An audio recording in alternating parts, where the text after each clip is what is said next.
November 11, from Ezekiel, chapter 23. This message came to me from the Lord. Son of man, once there were two sisters who were daughters of the same mother. They became prostitutes in Egypt. Even as young girls, they allowed men to fondle their breasts. The older girl was named Oholah, and her sister was Oholibah.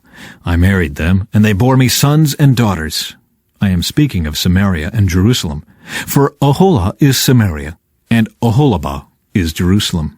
Then Oholah lusted after other lovers instead of me, and she gave her love to the Assyrian officers. They were all attractive young men, captains and commanders dressed in handsome blue, charioteers driving their horses. And so she prostituted herself with the most desirable men of Assyria, worshipping their idols and defiling herself. For when she left Egypt, she did not leave her spirit of prostitution behind. She was still as lewd as in her youth, when the Egyptians slept with her, fondled her breasts, and used her as a prostitute. And so I handed her over to her Assyrian lovers, whom she desired so much. They stripped her, took away her children as their slaves, and then killed her. After she received her punishment, her reputation was known to every woman in the land.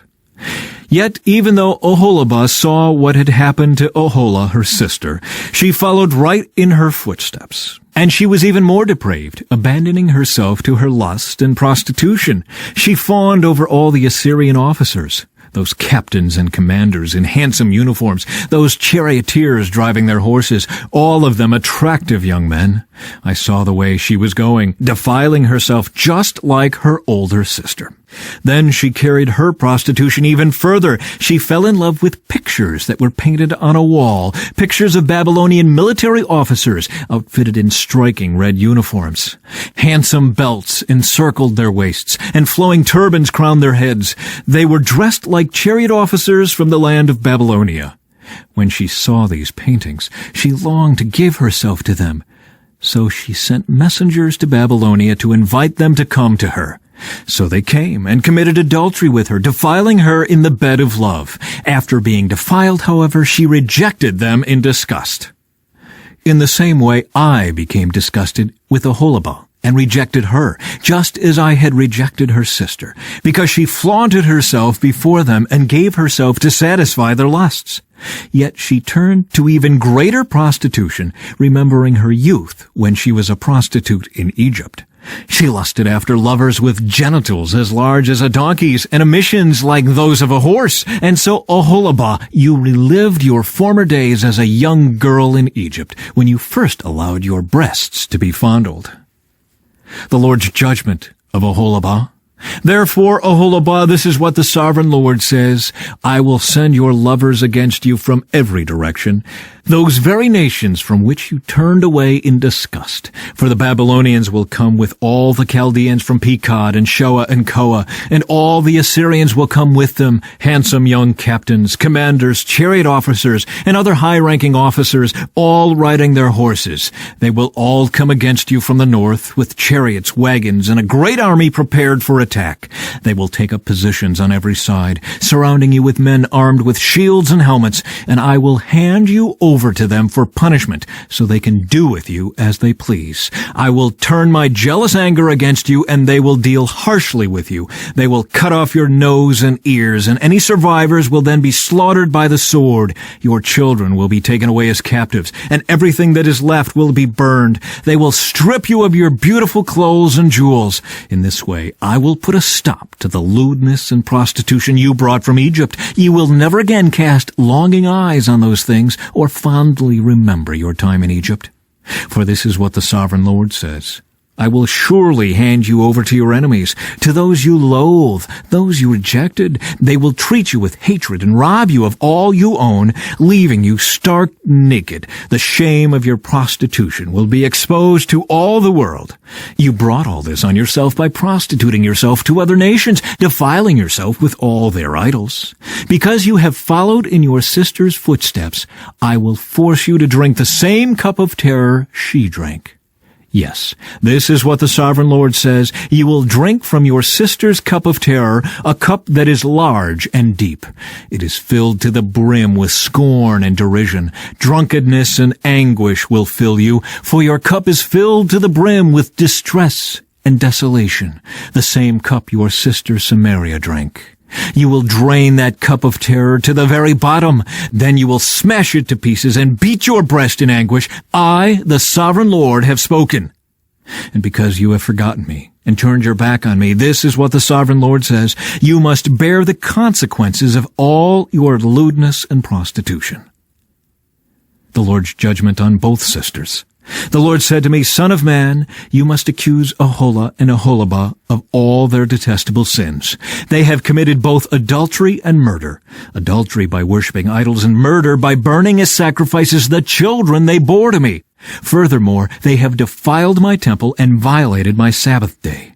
On the very day that they sacrificed their children to their idols, they boldly came into my temple to worship. They came in and defiled my house. You sisters sent messengers to distant lands to get men. Then, when they arrived, you bathed yourselves, painted your eyelids, and put on your finest jewels for them. You sat with them on a beautifully embroidered couch and put my incense and my special oil on a table that was spread before you. From your room came the sound of many men carousing. They were lustful men and drunkards from the wilderness who put bracelets on your wrists and beautiful crowns on your heads. Then I said, if they really want to have sex with old, worn-out prostitutes like these, let them. And that is what they did. They had sex with Aholah and Aholibah, these shameless prostitutes. But righteous people will judge these sister cities for what they really are, adulterers and murderers. Now this is what the sovereign Lord says. Bring an army against them and hand them over to be terrorized and plundered. For their enemies will stone them and kill them with swords. They will butcher their sons and daughters and burn their homes. In this way, I will put an end to lewdness and idolatry in the land, and my judgment will be a warning to others not to follow their wicked example. You will be fully repaid for all your prostitution, your worship of idols. Yes, you will suffer the full penalty. Then you will know that I am the sovereign Lord. From Hebrews. And when sins have been forgiven, there is no need to offer any more sacrifices. A call to persevere. And so, dear brothers and sisters, we can boldly enter heaven's most holy place because of the blood of Jesus. By his death, Jesus opened a new and life-giving way through the curtain into the most holy place. And since we have a great high priest who rules over God's house, let us go right into the presence of God with sincere hearts, fully trusting him.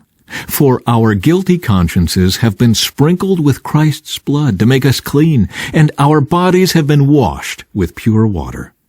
Let us hold tightly without wavering to the hope we affirm, for God can be trusted to keep his promise. Let us think of ways to motivate one another to acts of love and good works, and let us not neglect our meeting together, as some people do, but encourage one another, especially now that the day of his return is drawing near. Dear friends, if we deliberately continue sinning after we have received knowledge of the truth, there is no longer any sacrifice that will cover these sins. There is only the terrible expectation of God's judgment and the raging fire that will consume his enemies. For anyone who refused to obey the law of Moses was put to death without mercy on the testimony of 2 or 3 witnesses. Just think how much worse the punishment will be for those who have trampled on the Son of God and have treated the blood of the covenant, which made us holy, as if it were common and unholy, and have insulted and disdained the Holy Spirit, who brings God's mercy to us.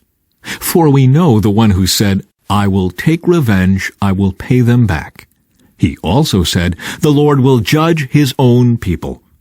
It is a terrible thing to fall into the hands of the living God. Think back on those early days when you first learned about Christ. Remember how you remained faithful, even though it meant terrible suffering. Sometimes you were exposed to public ridicule and were beaten. And sometimes you helped others who were suffering the same things. You suffered along with those who were thrown into jail. And when all you owned was taken from you, you accepted it with joy. You knew there were better things waiting for you that will last forever. So do not throw away this confident trust in the Lord. Remember the great reward it brings you. Patient endurance is what you need now, so that you will continue to do God's will. Then you will receive all that He has promised. For in just a little while the coming one will come and not delay, and my righteous ones will live by faith. But I will take no pleasure in anyone who turns away. But we are not like those who turn away from God to their own destruction. We are the faithful ones, whose souls will be saved. Psalm 109. O God, whom I praise, don't stand silent and aloof, while the wicked slander me and tell lies about me. They surround me with hateful words and fight against me for no reason. I love them, but they try to destroy me with accusations, even as I am praying for them. They repay evil for good and hatred for my love. They say, get an evil person to turn against him. Send an accuser to bring him to trial. When his case comes up for judgment, let him be pronounced guilty. Count his prayers as sins. Let his years be few. Let someone else take his position.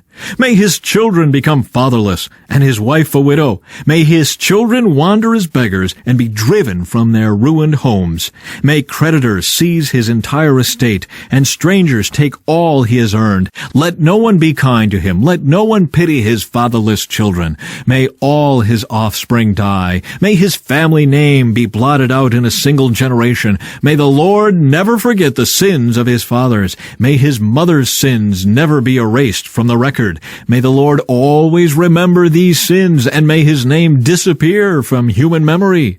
For he refused all kindness to others. He persecuted the poor and needy, and he hounded the brokenhearted to death. He loved to curse others. Now you curse him. He never blessed others. Now don't you bless him. Cursing is as natural to him as his clothing, or the water he drinks, or the rich food he eats. Now may his curses return and cling to him like clothing. May they be tied around him like a belt. May those curses become the Lord's punishment for my accusers who speak evil of me. But deal well with me, O sovereign Lord, for the sake of your own reputation. Rescue me, because you are so faithful and good. For I am poor and needy, and my heart is full of pain. I am fading like a shadow at dusk. I am brushed off like a locust. My knees are weak from fasting, and I am skin and bones. I am a joke to people everywhere. When they see me, they shake their heads in scorn. Help me, O Lord my God. Save me because of your unfailing love.